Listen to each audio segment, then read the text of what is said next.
Hello, this is Dr. Grande. In today's video, I'm going to be going over the facets of the personality trait conscientiousness. Now, there are 5 personality traits in the 5-factor model: openness to experience, conscientiousness, extraversion, agreeableness, and neuroticism, easily remembered by the acronym OCEAN. Each of these personality traits has 6 facets. Now, there are a number of ways to measure personality traits and a number of ways specifically to measure the 5-factor model, the 5 personality traits. One way is to use an instrument called the NEO-PIR, and another is to use the International Personality Item Pool. I'm going to refer to the International Personality Item Pool as International and the NEO-PIR as NEO. The facets I'll be going over here today with conscientiousness are from the International. Now, conscientiousness is an interesting personality trait. When we think of the personality traits, of course, we think that a low score, a score in the middle, high score, none of these are good or bad. You can't pass or fail a personality test. However, you can look at certain personality traits and the facets and see that some of them are more associated with different types of success. Conscientiousness is really the most tied with success of all the personality traits, meaning higher scores on the facets of conscientiousness tend to be associated with job performance, earnings, being promoted, a lot of aspects of career success. And when somebody talks about wanting to change some aspect of the personality, oftentimes what we hear is they're talking about the facets of conscientiousness. Conscientiousness is also interesting in the sense, if you look at the different facets, a lot of them can really be reduced to just behavior. Whereas when we look at a personality trait like neuroticism or agreeableness, there's the sense that they are more hardwired. Somebody could work to appear conscientious. It would be difficult to work to appear less neurotic or less agreeable. Still, conscientiousness is a personality trait, and it's relatively stable throughout the lifespan. So even though changes can be made a little bit with conscientiousness and other personality traits, we generally think of these facets as not changing too much over time. So taking a look at the facets, the first facet of conscientiousness is self-efficacy. On the NEO, this is known as competence. And this is about the ability to accomplish things. This is the tendency and the ability to want to achieve tasks. Individuals who score high in this facet believe they are competent, believe they have self-control and drive, common sense, and general mental ability to achieve tasks and be successful.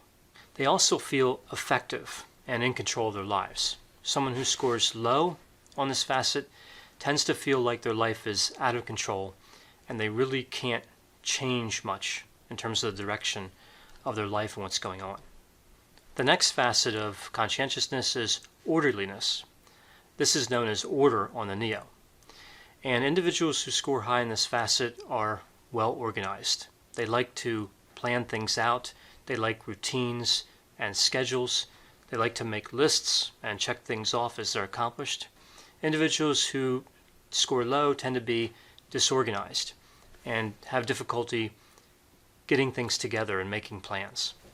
The next facet of conscientiousness is dutifulness. And this facet has to do with someone's sense of obligation and duty. Individuals who score high on this facet tend to have a strong sense of moral obligation. They like rules, regulations, contracts, and it's important to them that those items are followed. Someone who scores low on dutifulness is viewed sometimes as unreliable or irresponsible.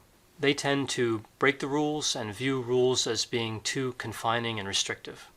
The next facet of conscientiousness is achievement striving, and it uses the same name on the NEO. And individuals who score high on this facet really work diligently to achieve success and to be the top performer in whatever their field is. They're internally driven and they really have fairly high goals set. A low score on this facet tends to try to get by with a minimal amount of effort. Now, as I mentioned before with these facets and the idea of conscientiousness in general, a lot of these are associated with career success. One of the elements we see with achievement striving, however, if it's too high, the goal can become very narrow. There can be a single-mindedness to the pursuit of a goal. This could restrict somebody from being aware of other goals and other options. So there's a sense that someone can be too focused and be too achievement striving. The next facet is self-discipline. Someone who scores high on self-discipline has a lot of willpower, and they have the ability to continue persisting on tasks that aren't pleasant. They tend to stick it out, stay with the tasks until the overall job is done. Someone who scores low in self-discipline tends to not have the ability to follow through very well, whether it's an unpleasant task or even if it's tasks that were initially found enjoyable. The last facet of conscientiousness is cautiousness. On the Neo, this is referred to as deliberation. And someone who's cautious tends to think through all the options of a situation before taking any action. They tend to be thoughtful, weigh alternatives, consider consequences of actions. We tend to think of a low score on the cautiousness facet of conscientiousness as being impulsive. This is associated with impulsivity. So as I mentioned, the 5 personality traits are generally statistically independent, but the facets tend to be correlated with one another. Of course, there are exceptions for any individual, so we think of all these facets as moving one direction or the other, but they can move independently. So someone could, for example, have high orderliness and dutifulness, but still have low cautiousness. I hope you found this description of the facets of conscientiousness to be interesting. Thanks for watching.